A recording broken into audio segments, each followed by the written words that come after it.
Hi everyone, electrochemistry पढ़ रहे थे हम लोग और उसमें से बैटरीज के बारे में देख रहे थे, सेल के बारे में।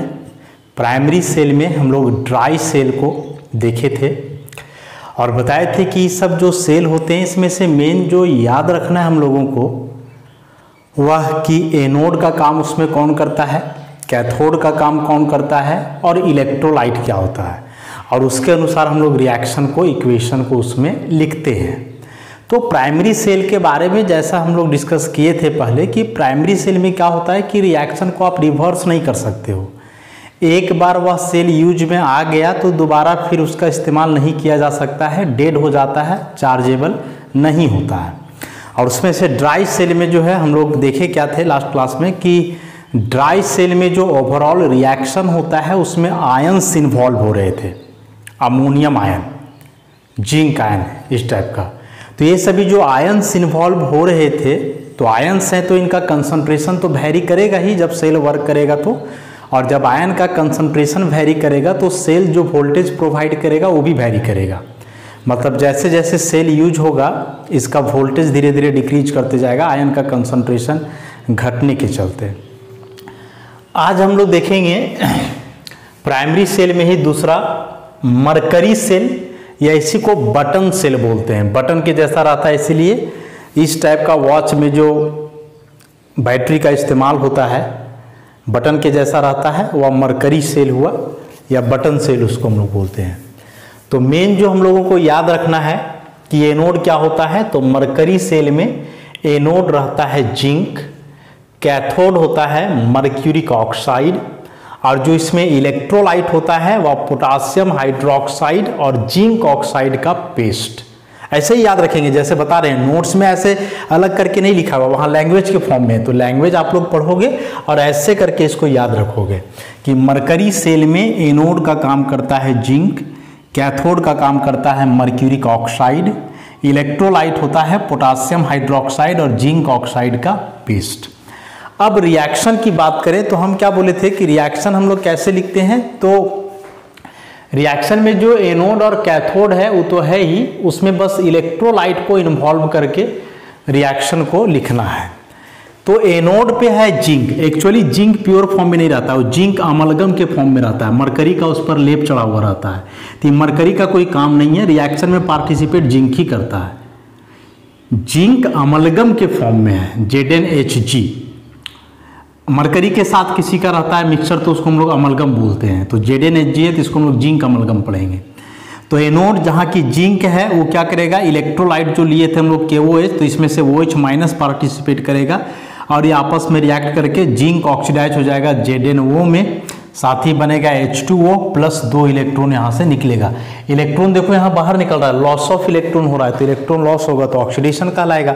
या ऐसे देख सकते हो कि जिंक ऑक्सीडेशन नंबर यहाँ 0, यहाँ +2, ऑक्सीडेशन नंबर बढ़ गया मतलब इसका ऑक्सीडेशन हुआ। इक्वेशन को ऐसे ही याद रखना है।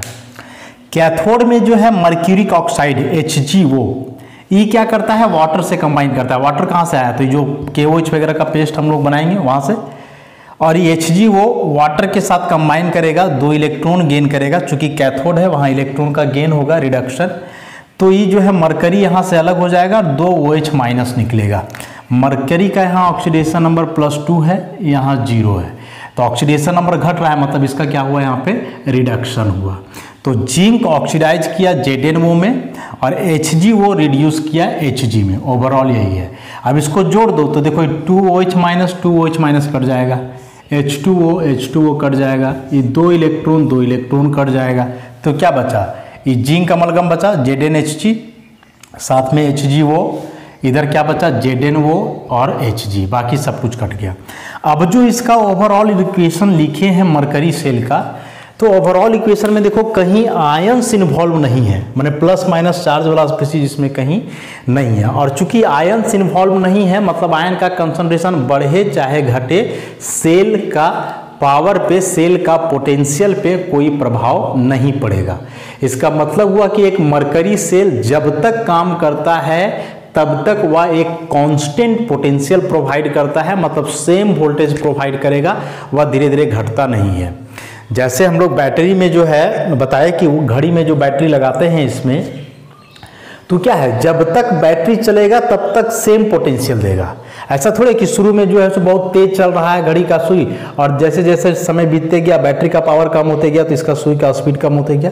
ऐसे तो नहीं होता है, ये जब तक बैटरी चलेगा वो एक जैसा कांस्टेंट पोटेंशियल प्रोवाइड करेगा, सेम वोल्टेज प्रोवाइड करेगा, और अचानक से फिर जो है वह डेड हो जाता है। ऐसे ड्राई सेल में था कि जैसे जैसे सेल वर्क करेगा वैसे वैसे उसका वोल्टेज घटते जाएगा। जैसे जो टॉर्च होता है, बताया टॉर्च में जो बैटरी हम लोग निपो वाला लगाते हैं, तो जब नया बैटरी लगाओगे तो ज़्यादा लाइट देगा, और जैसे जैसे बैटरी पुराना होते जाएगा देखोगे उसका लाइट धीरे धीरे डिम होते जाता है।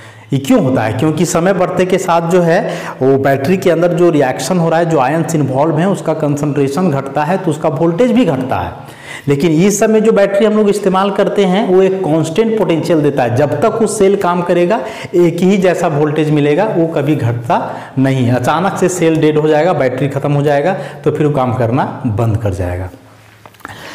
और यह जो वोल्टेज प्रोवाइड करता है 1.35 वोल्ट, यूज इसका हियरिंग एड्स माने ईयरफोन वगैरह, वॉचेस घड़ी जो बताया अभी, या फिर कैमरा वगैरह में जो है इसका इस्तेमाल किया जाता है। तो ऐसे ही इसको याद रखोगे, मरकरी सेल में से anode, cathode, electrolyte, overall reaction याद रखना है, यूज और कितना वोल्टेज प्रोवाइड करता है। अब इसी को नोट्स में लैंग्वेज के फॉर्म में लिखा गया है, उसको वहां से पढ़ोगे तो समझ में आ जाएगा।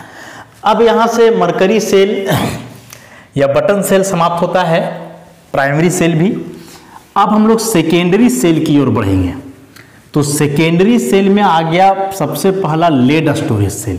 सेकेंडरी सेल के बारे में क्या बताए कि सेकेंडरी सेल के अंदर जो रिएक्शंस होते हैं उनको रिवर्स किया जा सकता है, उल्टा जा सकता है, मतलब रिएक्टेंट से जो प्रोडक्ट बन रहा है उस प्रोडक्ट को रिएक्टेंट में कन्वर्ट कर सकते हो, बाहर से इलेक्ट्रिसिटी अप्लाई करके, एक्सटर्नल पोटेंशियल प्रोवाइड करके। लेड स्टोरेज सेल क्या होता है? तो लेड स्टोरेज सेल समझ लो कि जो बड़ा वाला बैटरा होता है घर वगैरह में जिससे इन्वर्टर वगैरह चार्ज करते हैं, वो लेड स्टोरेज सेल है। तो लेड स्टोरेज सेल जो है जनरली सिंगल सेल नहीं होता है, उसमें 3 से 6 इलेक्ट्रोकेमिकल सेल आपस में कंबाइंड रहते हैं, और बहुत सारे इलेक्ट्रोकेमिकल सेल आपस में कंबाइन करके जो है ज़्यादा वोल्टेज प्रोवाइड करते हैं, 6 से 12 वोल्ट के आसपास पोटेंशियल जो है प्रोवाइड करते हैं। तो बताया कि लेड स्टोरेज सेल जो है बहुत सारे वोलेटाइक सेल या इलेक्ट्रोकेमिकल सेल से बने हुए रहते हैं, और वे सारे वोलेटाइक सेल आपस में सीरीज में जुड़े हुए रहते हैं। जनरली 3 से 6 वोलेटाइक सेल जुड़े हुए रहते हैं जो मिल करके 6 से 12 वोल्ट पोटेंशियल प्रोवाइड करते हैं। अब रिएक्शन की बात करें इसमें, तो एनोड का काम करता है लेड, कैथोड का काम करता है लेड 4 ऑक्साइड PbO2, इलेक्ट्रोलाइट इसमें होता है aqueous solution of sulphuric acid, जिसमें सल्फ्यूरिक एसिड का मास 38%, माने यदि 100 ग्राम है तो उसमें से 38 ग्राम सल्फ्यूरिक एसिड होगा और बाकी जो बचा वो वाटर रहेगा, उसमें एक्वस सॉल्यूशन रहता है उसका। और यहाँ जो सल्फ्यूरिक एसिड इस्तेमाल किया जाता है ना, इसका डेंसिटी होता है 1.30 ग्राम पर ml। ये भी कभी कभी क्वेश्चन में आता है, तो ध्यान रखोगे कि लेड स्टोरेज सेल में जो है इलेक्ट्रोलाइट रहता है एक्वस सल्फ्यूरिक एसिड, और जो वह एक्वस सल्फ्यूरिक एसिड है 38% बाई मास होता है, डेंसिटी उसका 1.30 ग्राम पर ml। एनोड का काम किया लेड, कैथोड का काम किया लेड 4 ऑक्साइड। अब यदि ओवरऑल रिएक्शन की हम लोग बात करें तो देखो, चूंकि इसमें जो इलेक्ट्रोलाइट है सल्फ्यूरिक एसिड, और सल्फ्यूरिक एसिड तो एसिड हुआ ना, ये तो आयोनाइज कर जाएगा वाटर में, इसको ही करोगे तो ये आयोनाइज करके क्या देगा, 2H+ आयन देगा, साथ ही साथ सल्फेट आयन देगा। ऐसा मतलब सल्फ्यूरिक एसिड वैसे मॉलिक्यूलर फॉर्म में नहीं रहेगा, ऐसे आयनिक फॉर्म में रहेगा। तो जब रिएक्शन होगा तो एनोड जो कि लेड है वो क्या करेगा, सल्फेट आयन से कंबाइन करके PbSO4 बनाएगा, साथ ही साथ 2 इलेक्ट्रॉन वहाँ से निकलेगा। यहाँ इसका 0 है ऑक्सीडेशन नंबर, यहाँ पर +2 है, तो यहाँ 2 इलेक्ट्रॉन रिलीज हो रहा है, तो लॉस ऑफ इलेक्ट्रॉन या फिर इसका ऑक्सीडेशन नंबर बढ़ रहा है, इंक्रीज ऑफ ऑक्सीडेशन नंबर, दोनों ऑक्सीडेशन का लाएगा। एनोड पर ऑक्सीडेशन ही होता है इलेक्ट्रोकेमिकल सेल में। तो सिंपल सा है कि Pb जो है सल्फेट आयन से कंबाइन करके PbSO4 बनाया, और ये जो 2 माइनस देख रहे हो यही 2 इलेक्ट्रॉन के फॉर्म में रिलीज होगा। अब कैथोड में जो लेड 4 ऑक्साइड है, लेड का ऑक्सीडेशन नंबर यहाँ है 4। ये क्या करेगा कि सल्फ्यूरिक एसिड का जो H+ और सल्फेट आयन है ये दोनों से कंबाइन करेगा, देखो दोनों से कंबाइन करेगा और दोनों से कंबाइन करके ई भी बनाएगा PbSO4 और साथ में यहाँ से निकलेगा H2O। मतलब एक चीज यहाँ देख रहे हो कि लेड स्टोरेज सेल में एनोड और कैथोड पे जो रिएक्शन हो रहा है तो दोनों में प्रोडक्ट सेम है, लेड सल्फेट, दोनों में सेम प्रोडक्ट मिल रहा है लेड सल्फेट। बस यहाँ एनोड में था कि लेड कंबाइन किया सल्फेट से और कैथोड में लेड 4 ऑक्साइड कंबाइन किया H+ और SO4 डबल माइनस दोनों से, साथ ही इलेक्ट्रॉन गेन हुआ तो बदल गया। तो यहाँ लेड का ऑक्सीडेशन नंबर 4 है और यहाँ PbSO4 में इसका ऑक्सीडेशन नंबर 2 है, ऐसा। तो ऑक्सीडेशन नंबर घट रहा है, 4 से 2 जा रहा है, +4 से +2 डिक्रीज कर रहा है, मतलब ये क्या हुआ, रिडक्शन।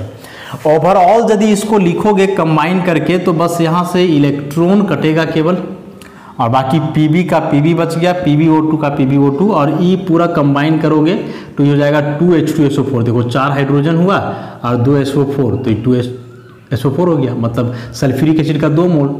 इधर क्या बचा, PbSO4 2 मोल हो गया, एक यहाँ और एक यहाँ और साथ ही साथ 2H2O, इलेक्ट्रॉन तो कट ही गया था। अब इसका यदि सेल रिप्रेजेंटेशन करोगे तो सेल रिप्रेजेंटेशन हम लोग कैसे करेंगे कि एनोड पर क्या हो रहा है, Pb बदल रहा है PbSO4 में, तो Pb बदल गया PbSO4 में, इसका 0 इसका +2।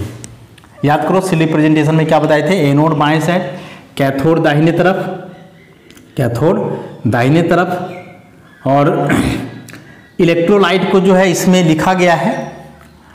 तो एनोड में जो है Pb बदला PbSO4 में, तो Pb को PbSO4 में कन्वर्ट करके लिखा गया है। कैथोड पे क्या हो रहा है कि जो PbO2 है वो बदल रहा है PbSO4 में, लेकिन हम लोग यहाँ PbSO4 ना लिख करके केवल Pb लिखे हैं, PbO2 से Pb।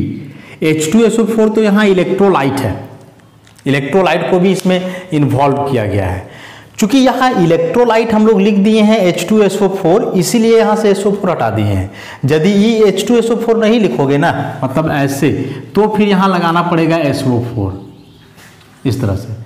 चूंकि इलेक्ट्रोलाइट को हम लोग अलग से यहाँ मेंशन कर रहे हैं तो यहाँ हम लोगों को SO4 लिखने का जरूरत नहीं है, Pb से काम जो है चल जाएगा।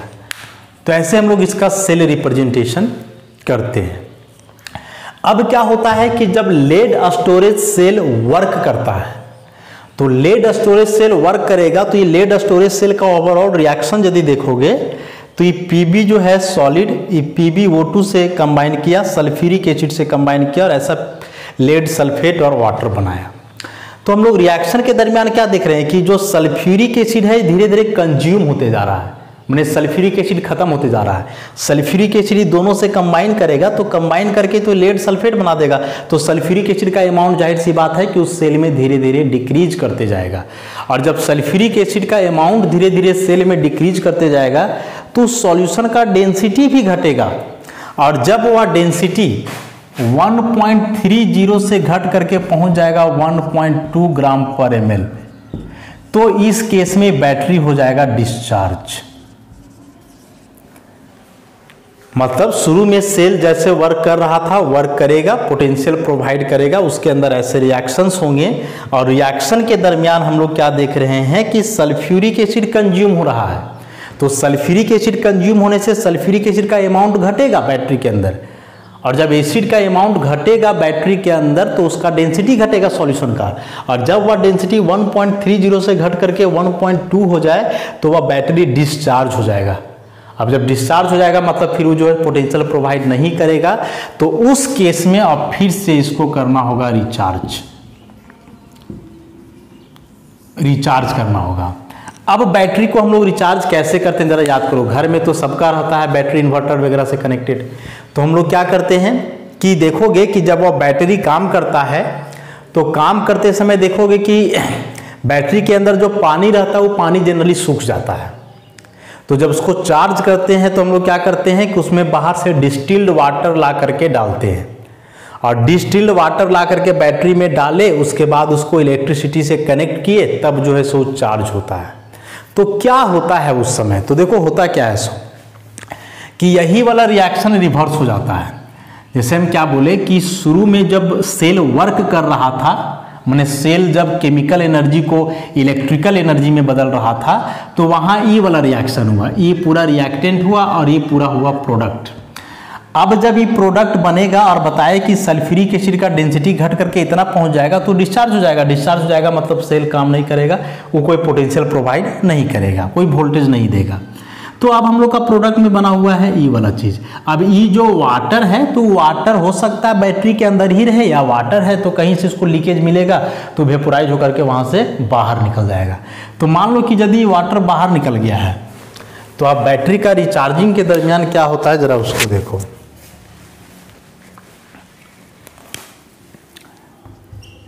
Recharging of battery, recharging of battery या लेड स्टोरेज सेल, इसका रिचार्जिंग। तो क्या होता है कि यही वाला रिएक्शन जो है रिवर्स हो जाता है। जो 2PbSO4 है सॉलिड, इसमें हम लोग क्या करते हैं कि बाहर से पानी डालते हैं यदि वह पानी सूख गया हो तब, और नहीं सूख गया है तो फिर ऐसा नहीं करना है, पानी बाहर से डालने का जरूरत नहीं। ये 2H2O लिक्विड, अच्छा, और इसमें हम लोग देते हैं इलेक्ट्रिक करंट। अब इलेक्ट्रिक करंट देंगे तो ये दोनों कंबाइन करेगा, यही वाला रिएक्शन उलट जाएगा। मतलब ये बनेगा Pb solid plus PbO2 solid plus 2H2SO4 aqueous, ऐसा रिवर्स हो गया रिएक्शन जस्ट। मतलब शुरू में जो हम बोले कि इस सेल में इलेक्ट्रोलाइट है सल्फ्यूरिक एसिड, तो जब तक सल्फ्यूरिक एसिड उसमें है तब तक उस सेल काम करेगा। लेकिन हम लोग देख रहे हैं कि रिएक्शन के दरमियान सल्फ्यूरिक एसिड खत्म होते जाता है तो सेल का पावर भी धीरे धीरे खत्म होते जाएगा। लेकिन जब इसको रिचार्ज करोगे तो रिचार्ज करने के दरमियान बोले कि यही वाला रिएक्शन रिवर्स हो जाता है। तो रिचार्ज करने के बाद देखो फिर से इसमें सल्फ्यूरिक एसिड बन रहा है, अब फिर से सल्फ्यूरिक एसिड बन रहा है, मतलब ये तीनों फिर से आ गया। अब फिर से ये तीनों आपस में कंबाइन करके वापस से यही वाला चीज बनाएगा और फिर से इलेक्ट्रिसिटी प्रोड्यूस होगा। मतलब यहां से क्या समझना है कि जब यह सेल स्टार्टिंग में वर्क करता है तो सेल के अंदर केमिकल एनर्जी कन्वर्ट होता है इलेक्ट्रिकल एनर्जी में, और उस केस में यह सेल काम करेगा इलेक्ट्रोकेमिकल सेल का, इलेक्ट्रोकेमिकल सेल का। लेकिन जब सेल डिस्चार्ज हो जाएगा और उसको चार्ज करेंगे तो चार्ज करने के दरमियान हम लोग क्या देख रहे हैं कि इलेक्ट्रिक करंट इसमें प्रोवाइड कर रहे हैं, और इलेक्ट्रिक करंट प्रोवाइड करने के बाद इसमें रिएक्शन हो रहा है। इसमें पहले रिएक्शन हो रहा है तब करंट प्रोड्यूस हो रहा है, माने केमिकल एनर्जी बदला इलेक्ट्रिकल एनर्जी में, तो वह इलेक्ट्रोकेमिकल सेल। इसमें पहले इलेक्ट्रिकल एनर्जी सप्लाई कर रहे हैं तब हम लोग को मिल रहा है केमिकल एनर्जी, माने केमिकल रिएक्शन हो रहा है। तो इस टाइप के सेल को हम लोग क्या बोलते हैं, इलेक्ट्रोलाइटिक सेल। तो यहां से एक बात याद रखना है, बहुत इंपॉर्टेंट है कि जो लेड स्टोरेज सेल है वह दोनों का काम करता है, इलेक्ट्रोकेमिकल सेल का भी, इलेक्ट्रोलाइटिक सेल का भी। जब यह सेल वर्क करता है तो इसके अंदर स्पॉन्टेनियस रेडॉक्स रिएक्शन होता है और केमिकल एनर्जी कन्वर्ट होता है इलेक्ट्रिकल एनर्जी में, इलेक्ट्रोकेमिकल सेल का काम करता है। और जब इसको हम लोग रिचार्ज करते हैं तो उस दरमियान इसमें इलेक्ट्रिकल एनर्जी बदलता है केमिकल एनर्जी में, रिएक्शन नॉन स्पॉन्टेनियस होता है और उस समय वह काम करता है इलेक्ट्रोलाइटिक सेल का। तो यही पूरा कहानी है लेड स्टोरेज सेल का, जो कि काफ़ी इंपॉर्टेंट है। इसको यही सारा चीज़ जो है नोट्स में लाइन बाय लाइन लिखा हुआ है, वहाँ से पढ़ोगे तो अच्छे से समझ में आएगा। काफ़ी इंपॉर्टेंट है लेड स्टोरेज सेल। अब देख रहे हो कि लेड स्टोरेज सेल में देख रहे हो कि सल्फ्यूरिक एसिड इन्वॉल्व होता है, जो कि काफ़ी स्ट्रॉन्ग एसिड है। इसलिए देखोगे कि जो बैटरी में पानी रहता है ना, यदि वह पानी गलती से भी पड़ गया स्किन पे तो स्किन जला देगा, कपड़ा पे पड़ गया तो कपड़ा जला देगा। क्यों? क्योंकि वह पानी एसिडिक वाटर है, सल्फ्यूरिक एसिड का सॉल्यूशन है, और हम लोग जानते हैं कि सल्फ्यूरिक एसिड काफ़ी स्ट्रॉन्ग एसिड है, वो जला देगा जहाँ पड़ेगा वहाँ। तो यही ओवरऑल रिएक्शन है लेड स्टोरेज सेल में। अब एक इसमें बच रहा है निकेल कैडमियम सेल, उसके बारे में भी हम लोग देख ही लेंगे। तो लेड स्टोरेज सेल के बाद अब जो अगला सेकेंडरी सेल है इसमें निकेल कैडमियम सेल, इसको हम लोग देखते हैं। निकेल कैडमियम सेल में एनोड होता है कैडमियम, कैथोड होता है निकेल 4 ऑक्साइड या निकेल डाइऑक्साइड पढ़ो इसको, इलेक्ट्रोलाइट है पोटासियम हाइड्रोक्साइड। बस अब रिएक्शन लिखना है एनोड कैथोड को इलेक्ट्रोलाइट से मिला करके। तो एनोड का जो कैडमियम है वो इलेक्ट्रोलाइट जो है KOH का OH माइनस से कंबाइन करके बदल जाएगा कैडमियम हाइड्रोक्साइड में, 2 इलेक्ट्रॉन निकलेगा। कैडमियम का ऑक्सीडेशन नंबर यहाँ 0, यहाँ +2 ऑक्सीडेशन हुआ, साथ ही साथ लॉस ऑफ इलेक्ट्रॉन। यहाँ देख रहे हो एरो के ऊपर लिखा हुआ है डिस्चार्ज और रिचार्ज, मतलब जब सेल वर्क करेगा तो ई दोनों कंबाइन करके बनाएगा ई, और जब फिर से इसको रिचार्ज करोगे तो उलट जाएगा, फिर ई दोनों कंबाइन होकर के वापस ही बनेगा। तो फॉरवर्ड रिएक्शन बता रहा है जब सेल वर्क करेगा धीरे धीरे डिस्चार्ज होगा, और जब इसको रिचार्ज करोगे फिर से तो फिर बैकवर्ड रिएक्शन होगा। उसी प्रकार से कैथोड में जो NiO2 है ये क्या करेगा, वाटर से कंबाइन करेगा, KOH का जो सॉल्यूशन लिए है उसमें वाटर रहेगा, तो वाटर से ही कंबाइन करके बनाएगा निकेल हाइड्रोक्साइड, और साथ ही साथ यहाँ फिर से हाइड्रोक्साइड आयन निकलेगा। निकेल का यहाँ ऑक्सीडेशन नंबर है +4 और यहाँ है +2, घट गया ऑक्सीडेशन नंबर, साथ ही साथ इलेक्ट्रॉन गेन हो रहा है, मतलब इसका क्या हुआ, रिडक्शन। जब दोनों को जोड़ोगे तो ये OH- कट जाएगा, इलेक्ट्रॉन कट जाएगा, बाकी लिखो इधर बचा cadmium, nickel 4 oxide 2H2O। Nickel 4 oxide मतलब ऐसे इसको हम लोग लिखते हैं निकेल, ऑक्सीडेशन नंबर 4 है इसलिए 4, और ऑक्सीजन है इसलिए ऑक्साइड। ऐसा वाटर से कंबाइन करेगा तो ये बनेगा इधर कैडमियम हाइड्रोक्साइड और निकेल हाइड्रोक्साइड। तो ये जो रिएक्शन हुआ ना, ये फॉरवर्ड रिएक्शन की, ये सब कंबाइन करके जो कैडमियम हाइड्रोक्साइड और निकेल हाइड्रोक्साइड बना रहा है, ये होगा जब सेल डिस्चार्ज होगा तब। फिर जब सेल को रिचार्ज करोगे तो रिवर्स रिएक्शन होगा, ये दोनों कंबाइन करके वापस यही बना देगा। वोल्टेज जो इसका है 1.4 वोल्ट होता है। निकेल कैडमियम सेल का एक एडवांटेज है कि निकेल कैडमियम सेल जो है वह लेड स्टोरेज सेल के तुलना में, क्या बोले, निकेल कैडमियम सेल जो है वह लेड स्टोरेज सेल के तुलना में ज़्यादा लाइफ होता है इसका, मतलब ज़्यादा दिन तक चलेगा, लेकिन हाँ थोड़ा महंगा होता है।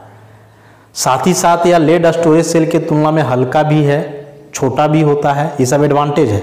लेकिन एक ही डिसएडवांटेज है कि थोड़ा महंगा है, और महंगा होने के चलते इसका इस्तेमाल जनरली नहीं किया जाता है, किसका, निकेल कैडमियम सेल का। तो निकेल कैडमियम सेल का ओवरऑल रिएक्शन ऐसे याद रखेंगे हम लोग, पोटेंशियल याद रखेंगे। एडवांटेज में बताया कि nickel cadmium cell lead storage cell की तुलना में हल्का है, छोटा है, ज़्यादा लाइफ होता है, ज़्यादा दिन तक चलेगा, लेकिन एक डिसएडवांटेज है कि यह महंगा होता है। ऐसा तो निकेल कैडमियम सेल के साथ जो है यहाँ से सेकेंडरी सेल समाप्त होता है। चारों सेल जो बताए ना, dry cell, mercury cell, lead storage cell और निकेल कैडमियम सेल, सबका सेल रिएक्शन ही मेन याद रखना है। और कैसे याद रखोगे, तो जैसे भी बता रहे हैं नोट्स में तो लैंग्वेज के फॉर्म में है, तो लैंग्वेज को लाइन बाय लाइन पढ़ोगे तो समझ में आएगा, फिर रिएक्शन को ऐसे याद रख लेना तो हो जाएगा। अब हम लोग आते हैं इसमें एक स्पेशल टाइप का, जिसको हम लोग बोलते हैं फ्यूल सेल। अभी फ्यूल सेल क्या होता है, तो फ्यूल सेल मतलब इलेक्ट्रिसिटी तो वो भी प्रोवाइड करेगा, लेकिन उसके लिए सेल को फ्यूल देना होगा, और वह फ्यूल कोई केमिकल होता है, कोई केमिकल गैसेस होते हैं, मीथेन गैस हो सकता है, हाइड्रोजन गैस हो सकता है, ऑक्सीजन गैस हो सकता है, ऐसे। तो फ्यूल सेल उस प्रकार के सेल हैं जिसमें लगातार फ्यूल सप्लाई करना पड़ता है कोई केमिकल गैस के फॉर्म में, और उस फ्यूल के कंबशन से जो है वह इलेक्ट्रिसिटी प्रोवाइड करता है, मतलब उसमें कंबशन हीट एनर्जी समझो कन्वर्ट होता है किसमें, इलेक्ट्रिकल एनर्जी में। किसमें, फ्यूल सेल में। अलग अलग टाइप के फ्यूल प्रोवाइड कर सकते हैं, जैसे बताया hydrogen gas, oxygen gas, carbon monoxide gas, methane gas, ऐसे। तो फ्यूल सेल में ओवरऑल एक ही बात याद रखना है कि इसमें फ्यूल का कंबशन, फ्यूल ईंधन, और फ्यूल में क्या रहेगा, तो कोई गैसेस, तो उसके कंबशन से इलेक्ट्रिकल एनर्जी प्रोवाइड होता है। और इन सब में से जो सबसे कॉमन और जो इंपॉर्टेंट फ्यूल सेल है वह है हाइड्रोजन ऑक्सीजन फ्यूल सेल। और हाइड्रोजन ऑक्सीजन फ्यूल सेल का एक कंस्ट्रक्शन है, ये जो है एक टैंक है। टैंक 3 कंपार्टमेंट में बटा हुआ है। मान लो इसको कंपार्टमेंट नंबर 1, इसको कंपार्टमेंट नंबर 2 और इसको मान लो 3, मतलब 3 भाग में ही बटा हुआ रहता है। बीच में ये दोनों जो रॉड लगा हुआ है पोरस कार्बन इलेक्ट्रोड, पोरस माने इसमें छोटा छोटा छिद्र होता है, होल होता है छोटा छोटा, तो वही सब होल को दर्शा रहा है। तो जो 2 रॉड लगा हुआ रहेगा कार्बन का, मतलब ग्रेफाइट वगैरह रहेगा, उसमें छोटे छोटे छिद्र होंगे। एक तरफ से इसमें हाइड्रोजन गैस सप्लाई किया जाता है, दूसरी तरफ से ऑक्सीजन गैस, और बीच में जो इलेक्ट्रोलाइट होता है वह पोटासियम हाइड्रोक्साइड का कंसंट्रेटेड सॉल्यूशन होता है। हाइड्रोजन ऑक्सीजन फ्यूल सेल में क्या बोले कि यह 3 कंपार्टमेंट 3 भाग में बटा हुआ रहता है, और एनोड और कैथोड दोनों दो है, इसमें पोरस कार्बन इलेक्ट्रोड्स होते हैं, माने कार्बन का रॉड जिसमें छोटा छोटा छिद्र होता है। एनोड का कंपार्टमेंट में जो है हाइड्रोजन गैस इधर से सप्लाई किया जाता है, कैथोड के तरफ से ऑक्सीजन गैस। बीच में इलेक्ट्रोलाइट होता है पोटासियम हाइड्रोक्साइड का कंसंट्रेटेड सॉल्यूशन। अब हम लोग यदि देखें कि इसमें रिएक्शंस किस प्रकार के होते हैं, तो एनोड पे ऑक्सीडेशन, कैथोड पे रिडक्शन। तो एनोड वाला रिएक्शन देखोगे तो एनोड में क्या इन्वॉल्व है, इधर से हाइड्रोजन गैस, और चूंकि यहाँ होल रहता है तो हाइड्रोजन गैस क्या होगा कि होल से आगे बढ़ेगा और चला जाएगा इसमें। उसी प्रकार से इधर से ऑक्सीजन आएगा तो ही होल से आगे बढ़ेगा और आ जाएगा इसमें, मैंने दोनों इलेक्ट्रोलाइट के संपर्क में आ जाएंगे। तो क्या होगा कि जो हाइड्रोजन गैस है ई कंबाइन करेगा जो पोटासियम हाइड्रोक्साइड का हाइड्रोक्साइड आयन है उससे, और ये मिल करके बन जाएगा 2H2O लिक्विड, साथ ही साथ 2 इलेक्ट्रॉन। अभी जो H2O बनता है वाटर, वही H2O इधर से बाहर होता है, ऐसा निकलता है। उसी प्रकार से जब कैथोड का रिएक्शन करोगे तो कैथोड में ऑक्सीजन गैस इन्वॉल्व है, तो ऑक्सीजन गैस क्या करेगा कि O2 गैस कंबाइन करेगा H2O से। H2O जो है जो प्रोडक्ट वहाँ बना है एनोड का रिएक्शन में, प्लस 4 इलेक्ट्रॉन, तो ये मिल करके बन जाएगा 4OH माइनस। ये कैथोड एनोड रिएक्शन जो है सबका कुछ ना कुछ वैल्यू होगा इलेक्ट्रोड पोटेंशियल का। पढ़े हम लोग कि जो हाफ सेल रिएक्शन होता है ऑक्सीडेशन रिडक्शन, इसका कुछ ना कुछ इलेक्ट्रोड पोटेंशियल का वैल्यू होता है।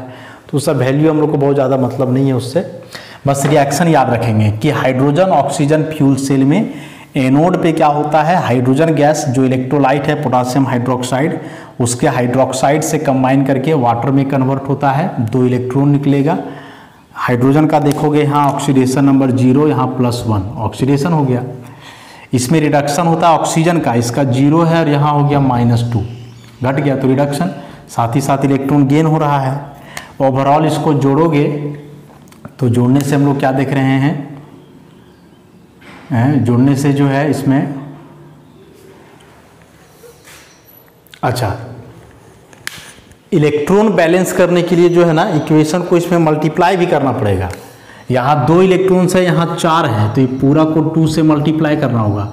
तो 2 से मल्टीप्लाई करोगे तो ये 4 इलेक्ट्रॉन, ये हो जाएगा 4H2O, ये हो जाएगा 4OH, और ये हो जाएगा क्या 2H2। अब इसको जोड़ो तो ये 4 इलेक्ट्रॉन कट जाएगा, 4OH कट जाएगा। अब बचा क्या क्या, तो इधर बचेगा 2H2 gas plus O2 gas. देखो इधर 2H2O है, उधर 4H2O है, तो इस तरफ जाकर के माइनस होगा तो क्या बचेगा 2H2O लिक्विड। ऐसा यही ओवरऑल रिएक्शन होता है किसमें, हाइड्रोजन ऑक्सीजन फ्यूल सेल में। और इस रिएक्शन का जो इंथैल्पी है ΔH, माने जब रिएक्शन होगा तो कितना एनर्जी प्रोवाइड होता है, -285.8 किलो जूल पर मोल। ऐसा मतलब जब ये रिएक्शन हुआ, हाइड्रोजन का 2 मोल ऑक्सीजन का 1 मोल आपस में कंबाइन किए और 2 मोल वाटर बनाए ये रिएक्शन के दरमियान, तो यह सेल इतना एनर्जी प्रोवाइड करेगा, इतना एनर्जी उससे निकलेगा 285.8 किलो जूल पर मोल, जो कि एक लार्ज अमाउंट ऑफ एनर्जी है। तो ये जो है फ्यूल सेल के बारे में हुआ, उसमें से भी हाइड्रोजन ऑक्सीजन फ्यूल सेल। अब इस हाइड्रोजन ऑक्सीजन फ्यूल सेल के एफिशिएंसी की बात करें, एफिशिएंसी की बात करें मतलब ये कितना % एनर्जी हम लोग को प्रोवाइड करेगा, तो उसके लिए हम लोग अलग से कैलकुलेशन भी करते हैं। तो अब हम लोग बात करेंगे फ्यूल सेल के एडवांटेजेस की, मतलब फ्यूल सेल का क्या फायदे हैं, क्या उपलब्धियां हैं, क्यों फ्यूल सेल डेवलप किया गया, उसके बारे में। तो बोल रहा है कि फ्यूल सेल का एफिशिएंसी काफ़ी ज़्यादा होता है, मतलब बहुत ज़्यादा एनर्जी प्रोवाइड करता है कौन, फ्यूल सेल। तो किसी भी सेल का जो एफिशिएंसी निकालते हैं हम लोग थर्मोडायनेमिक्स टर्म में, तो उसका फॉर्मूला होता है यूजफुल वर्क डन बटे हीट ऑफ कंबशन। मतलब जितना आप हीट दे रहे हो, कंबशन से जितना हीट मिल रहा है। अभी क्या बताया कि फ्यूल सेल में पहले फ्यूल कंबशन होता है, माने फ्यूल पहले जलता है तो उससे हीट एनर्जी मिलता है और उस हीट एनर्जी को बदला जाता है इलेक्ट्रिकल एनर्जी या वर्क डन में।